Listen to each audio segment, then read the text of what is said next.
हाँ दोस्तों, कैसे हो आप। मैं doctor Sachchidanand Phulekar, Hindu minority and guardianship act 1956 complete lecture Hindu law गुरु।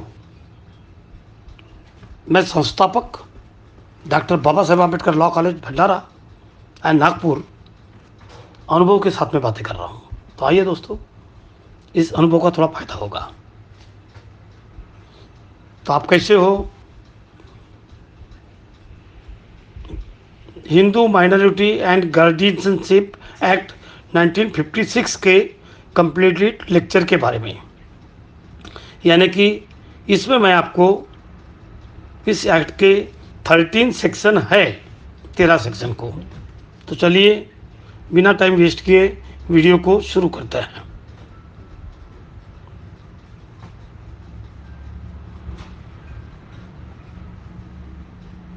दोस्तों, Hindu minority and guardianship act के 1956 के 13 सेक्शन होते हैं, जिनको किसी पार्ट में अपन डिवाइडेड नहीं कर सकते हैं।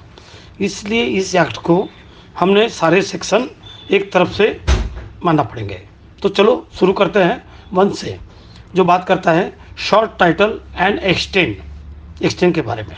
यानी कि इस एक्ट का नाम है शॉर्ट टाइटल एंड एक्सटेंड, और एक कहाँ तक अप्लाई होता है ये। इस एक्ट का नाम है the Hindu minority and guardianship act 1956। ये एक्सटेंड करता है to the whole of the India के लिए एप्लीकेबल है। बात करते हैं सेक्शन 2 की। Act supplemental to act 8 of 1890।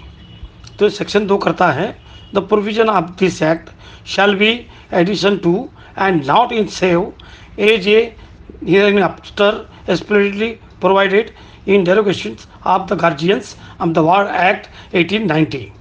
दोस्तों, सेक्शन 2 में समझना बहुत ज़रूरी है। तो समझ सेक्शन 2 क्या क्या करता है। दरअसल गार्डियंस ये वार्ड्स एक्ट 1890 एक्ट इसके पहले आया था। ये बताया जाता है ये जो एक्ट है, जो इंडियन माइनॉरिटी एक्ट एंड ये है, ये उस एक्ट का सप्लीमेंट्री एक्ट है। आपके मन में थोड़ा कन्फ्यूजन आएगा कि बेसिकली गार्डियनशिप के रिक्वायर्ड प्रोविज़न रखे हैं, तो उसमें अगर कोई डाउट है, कोई गैप है, तो उन गैप को फुलफिल करने के लिए ये कहे कि जो कुछ भी प्रोविज़न छूट गए हैं, उन प्रोविज़न को फुलफिल करने के लिए हिंदू माइनॉरिटी गार्डियनशिप एक्ट, इसलिए इस एक्ट को guardian and ward supplement act कहा हुआ है। यहीं पर हम आपको और एक डाउट क्लियर करते हैं। गार्डियन एंड वार्ड यानी क्या होता है, अंतर क्या है दोनों में। गार्डियन वार्ड्स एक्ट जो है वो एक यूनिफॉर्म लॉ है, वो सपर इक्वल एप्लीकेबल होता है। Hindu marriage guardianship act Hindu पर ही एप्लीकेबल होता है। अब बात करते हैं सेक्शन 3 की। एप्लीकेशन ऑफ एक्ट, ये किस पर अप्लाई होता है। तो हिंदू मैरिज एक्ट में, हिंदू सक्सेशन एक्ट में पर पड़ा, इन लोगों पर अप्लाई होता है। पहला, हिंदू बाय रिलीजन, जो लोग हिंदू बाय रिलीजन में हैं उनके लिए अप्लाई होता है। दूसरा, Buddhist, Jain and Sikh bye religion, जो लोग बौद्ध, सिख और जैन है, बाय रिलीजन है, उन पर एक्ट अप्लाई होता है। तीसरा है who is not Muslim, Christian and Parsi और जूस, जो लोग मुस्लिम, पारसी और जूस नहीं है, उन पर अप्लाई होता है। दोस्तों, अगर आपके मन में कुछ सवाल आता है हिंदू कौन होते हैं, ये हिंदू लॉ किन पर अप्लाई होता है, तो इससे पहले पर हमने आपको इसके बारे में इंफॉर्मेशन दिया है, तो भी आप उसके बारे में अगर इसके बारे में अपन चर्चा करेंगे। तो कन्वर्टेड हिंदू माना जाता है। ऐसे बहुत सारे सवाल आपको देख सकते हैं। बात करते हैं सेक्शन 4 की, डेफिनेशंस, यानी कि इस सेक्शन में कुछ वर्ड दे लिखे हैं कि माइनर गार्जियन, नेचुरल गार्जियन, और इस सेक्शन में उन वर्ड को डिफाइन करके रखा है। माइनर कौन होगा, गार्जियन कौन होगा, नेचुरल गार्जियन कौन होगा, कौन होगा, किसको नेचुरल गार्डियन अपन कहेंगे। इसके लिए हम अलग है, इसके लिए अलग से बातें करेंगे अपन। तो अगले सेक्शन की तरफ चलते हैं। Section 5, over riding effect of act, यानी कि इस एक्ट के इफेक्ट क्या होंगे अदर एक्ट के ऊपर। तो दोस्तों इसमें 2 पॉइंट है।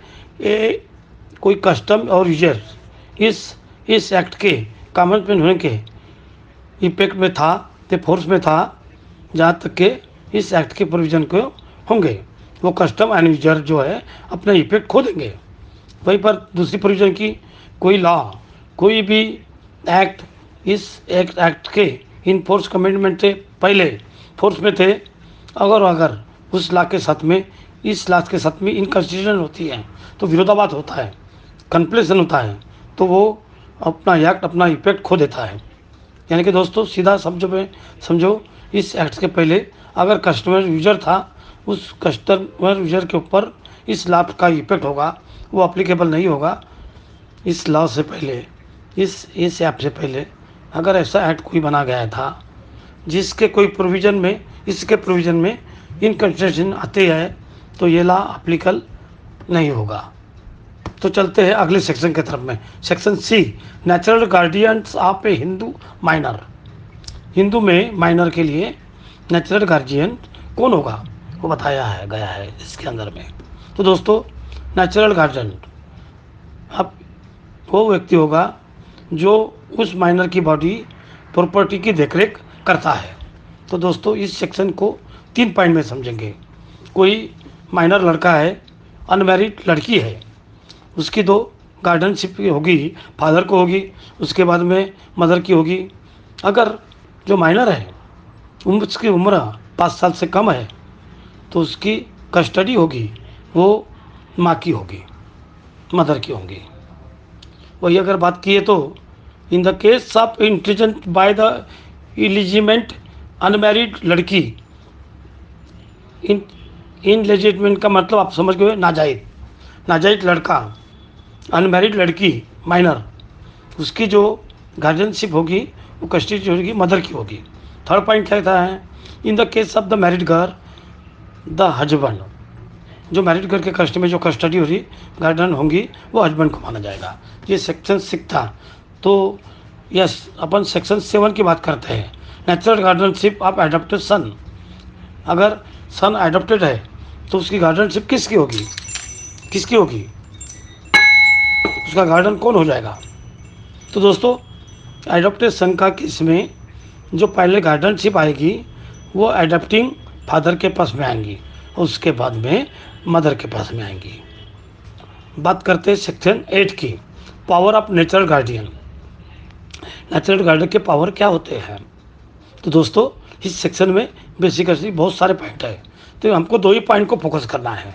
पहला ये जो नेचुरल गार्डियन होगा उसकी मेन पावर वो माइनर की बेनिफिट के लिए नेसेसरी, रीजनेबल और प्रॉपर एक्ट कार्य करेगा, और साथ ही साथ माइनॉरिटी प्रॉपर्टी को प्रोटेक्ट करने के लिए वो रीजनेबल एक्ट होगा वो करेगा।